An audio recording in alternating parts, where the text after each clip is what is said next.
How's it going, YouTube? Welcome back to another video on the channel. Happy Monday. We are done with the NAWCQ, just ahead of EUWCQ. At the end of this week, we have our American or North American representatives to the World Championship Series in the Yu-Gi-Oh! TCG.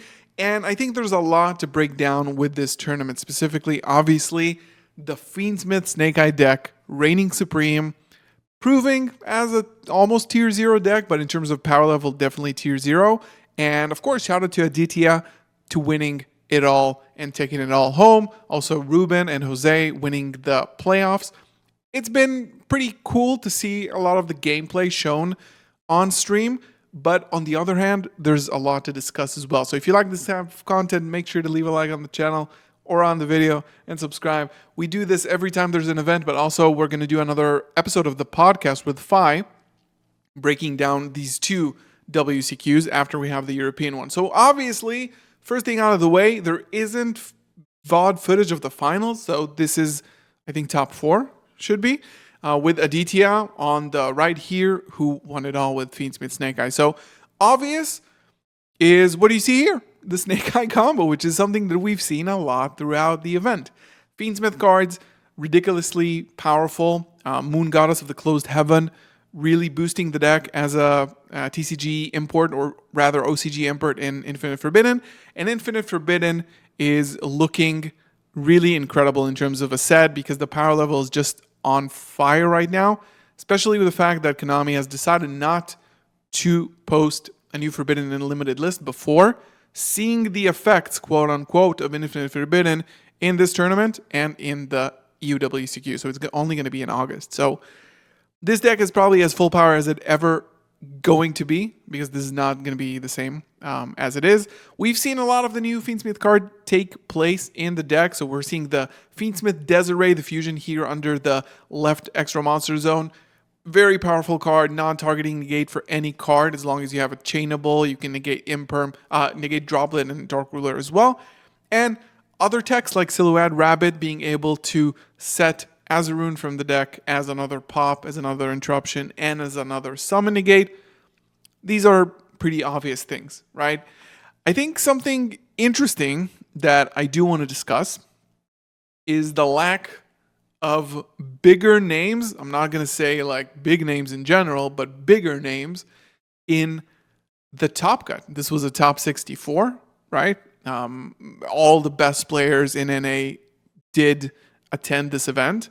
However, notable names of players who did play in the playoffs, like, for example, Christopher LeBlanc, Pac. We'll get to Pac and Jesse's tweets about being not very happy with the tournament experience. Cameron Neal, one of the most famous UDS champions, previous YCS champion this year, Cody Minabe, Shuping Shu, Christian Urena, to name only a few, not present in the top cut. And this could be for several reasons. One, some of them are already qualified to Master Duel Worlds, and I think with the likes of Jesse, I'm not going to speak on his behalf, but maybe that kind of takes the pressure off a little bit. And, you're already going towards, you have your ticket, so maybe you don't give it 200%, only 190%, I don't know. Maybe that's the case. Maybe it's just, poor luck and gameplay. We're seeing the Azarune trap right here. So these pros not being in the top cut is interesting, because I don't remember any event where one of these at least was not in the top cut. Pac has had an amazing year. Chris LeBlanc, super competitive and consistent player. Cam Neal has a great year. Urena has 2 YCS wins. I mean, where are they? Why are they not in the top cut? I don't know. Maybe it has something to do with the deck choices and the fact that you can lose too many die rolls and get sacked a little bit, and that can really hurt, I guess. Let's go over to the playoffs breakdown for a second. This was a top 16 of the 16 players in NA with the most world qualifier points. So the more regionals you attend, championships, YCSs, nationals, you gain points, and the most points get invited to play off for the WCS invite, the World Championship invite. And it's only 16 players. So you can see a lot of familiar names. Ruben, he also topped here. So Ruben and Jose on Snake Eye Fiendsmith. And you can see very clearly, like, yeah, what are the decks? Logan, also a very good player as of these past few years. And basically you can just see like the decks, right? You can just see the decks. You can see the percentages in the top 16. It's like 11 to 5, right? So it's a lot. And this is the top 64 of the entire tournament. Almost 50%. I think it's 45%, right? But we do have Tenpai Dragon and Yubel showing some resilience. Tenpai getting more support with Dora Genroku, trap card that skips the main phase. Very strong cards, very strong deck. Yubel with Fiendsmith gets the boosted needs, more Fiends in the engine, always good with Beatrice DDD, stuff like that. It's always very, very, helpful. And we can see that it's a clear cut on what is the best deck, but good to see that there are other competitors. Like this could have been 80%. In Tier Elements days, we saw probably 70, 80. I don't know if it was top 64, but at least like a lot, maybe close to double this. But here, you have almost like another third for two other decks that are supposed to be way weaker, but still did manage to perform really well. So, yeah. Tweet from Jesse. Let's see what he had to say. Wasn't feeling great yesterday, so apologies for no update after a rough start. Ended the day X1, which is very good. Sadly, some bad hands and shifters knocked me out. I did actually try this event and feel like played well. So this is what I said before about Master Duel. Jesse saying I did try this event, and unfortunately, it sucks to start strong, then flop. On to the next. We'll see him in the World Championship anyway. And Pak, again, another one very successful player and very consistent player throughout the year. All this work and nothing to show for. Also attended the playoffs, by the way. Lost the first round. Pak, friend of the channel. We love you so much. And sometimes it happens. And I guess that this format might not be like seeing Jesse, Pack, seeing the lack of competitive like pros that we are used to seeing, not making top cut, could hint that maybe this format is not as skilled as people think. Sometimes tier 0 formats can be not so skilled.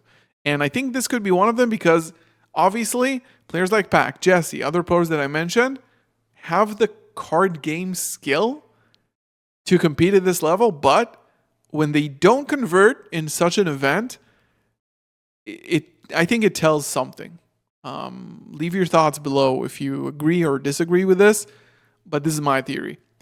Lastly, we mentioned before that Konami is going to, quote unquote, paraphrasing probably, but understand the impact of Infinite Forbidden on the game after the NAWCQs and adjust a new ban list at the end of August before the World Championship Series.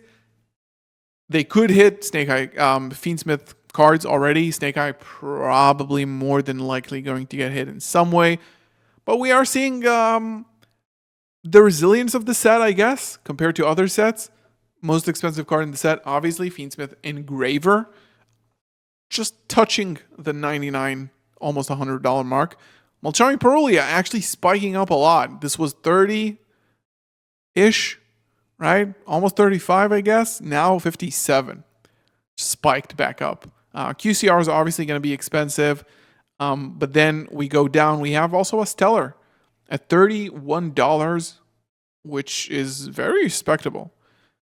Still, there are a lot of tournaments still happening. We got LZ and then Tracked. For some reason, Requiem is $5. Like, why? Because you only need one? I don't know. Usually need one Tracked as well. So this is Infinite Forbidden. And I think this is basically what I have on this tournament. On a personal note, because I do like to give my personal opinion on tournaments that I cover, I think that it's not the most fun to have kind of a zero interaction 10-minute combo that is just obviously way too oppressive. I hope that, first of all, we'll see what happens in the EUWCQ. I'm saying that we're probably going to be seeing the same things, like if we're being honest.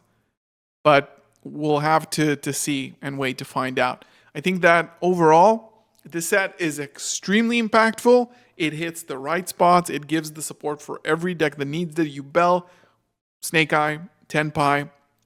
Obviously, these are the best meta decks. And hopefully, there could be something done in the ban list, even though I'm not super optimistic about the fact that it will actually help.